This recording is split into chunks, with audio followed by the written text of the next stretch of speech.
Olib kelgandan keyin o'sha va'da 8 metrli qilib portretingni Ka'bani oldida tushgan portretingni chizib beraman. Men obunachilarimga Vasila, bu hojimalarga doim qanday chaqtiringlar, bu qilib qo'yamanda. hop hop hoppa. Hop tepaga asta ko'tar. Uchib ketib qolyapti.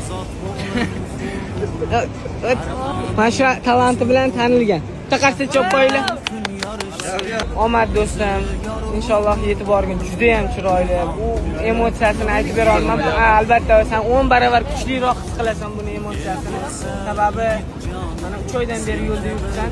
Olgandan keyin o'sha va'da 8 metrli qilib portretingni Ka'bani oldida tushgan portretingni chizib beraman. İnşallah. Давай do'stlar, Vasila.